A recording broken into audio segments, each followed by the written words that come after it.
সবাই কেমন আছেন? ভালো আছেন? আশা করি অনেক ভালো আছেন। আমরা আলহামদুলিল্লাহ প্রবাসের মাটিতে অনেক ভালো হয়েছি। আজকের ভিডিওটা যে জন্য করা হচ্ছে সেটা হচ্ছে আমাদের বাংলাদেশের মা বোনরা অনেক নির্যাতিত হচ্ছে।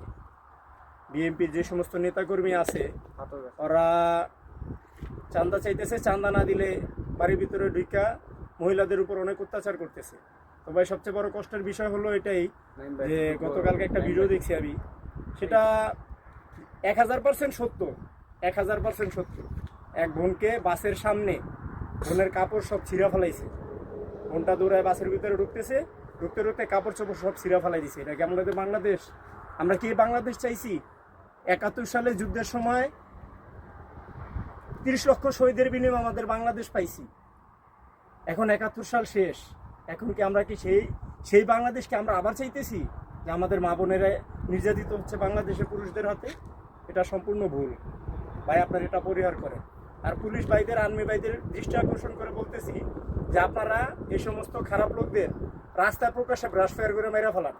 এটার জন্য আপনাদের কাছে কেউ জবাবদিহিতা করবে না, কারণ যেখানে একটা মা বোনের ইজ্জত সেফ নাই তাদেরকে মেরে ফেলাটাই সবচেয়ে বেটার। তাদের মেরে ফেলাই উচিত আমার মতে। ওদেরকে প্রত্যেকটা মসজিদের সামনে ওদের ঝুলায়া বাইরে পিটায় মেরে লাগানো দরকার, যাতে ওরা ভবিষ্যতে এরকম খারাপ কাজ না করতে পারে, যে আমাদের মা বোনরা যাতে ওদের কাছে নির্যাতিত না হয়।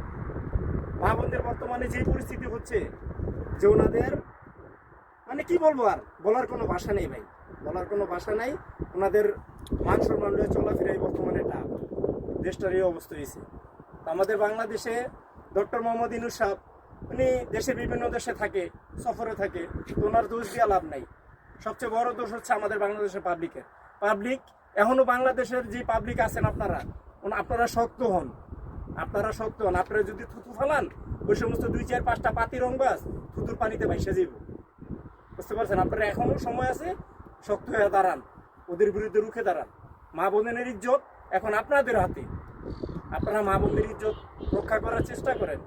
এক ভাই ফেসবুকে ইউটিউবে ভিডিও ভাইরাল করার জন্য, ভিডিও ভিউজ পাওয়ার জন্য আপনারা ভিডিও করে ছাড়বেন, ভিডিও ফলো করেন। আগে বোনটার ইজ্জত রক্ষা করেন, আগে বোনটার ইজ্জত রক্ষা করেন। আজকে ওই ফ্যামিলির সাথে হয়েছে, কালকে আপনার ফ্যামিলির সাথে হবে, পরশুদিন আমার ফ্যামিলির সাথে হবে না তার কোনো গ্যারান্টি নেই। আপনারা সবাই মিলে দাঁড়ান, এটার বিরুদ্ধে আপনারা রুখে দাঁড়ান। 18 কোটি মানুষ চাইলে সব সম্ভব।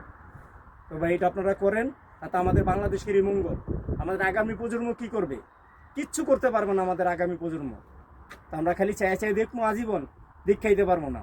ওরা চান্দা চাইতেছে, ওগুলো ডান্ডা দিয়ে বাইরান, তাহলে আর ওরা চান্দা চাইতে আইব না, চান্দা বহুত খারাপ জিনিস। দেখো যে বিএনপি খারাপ, আওয়ামী লীগ খারাপ, বিএনপি খারাপ, রাজনীতি বলতেই খারাপ। তো রাজনীতির মতো করে চালাইতে হইব। নবী রাসূলুল্লাহ রাজনীতি করেন, অবশ্যই করছে, নবী রাসূলুল্লাহ রাজনীতি অবশ্যই করছে, ওনাদের মতো করে চালানোর চেষ্টা করেন। ঠিক আছে ভাই, তো আজকে এই পর্যন্তই। সবাই ভালো থাকবেন। আসসালামু আলাইকুম রহমতুল্লাহ।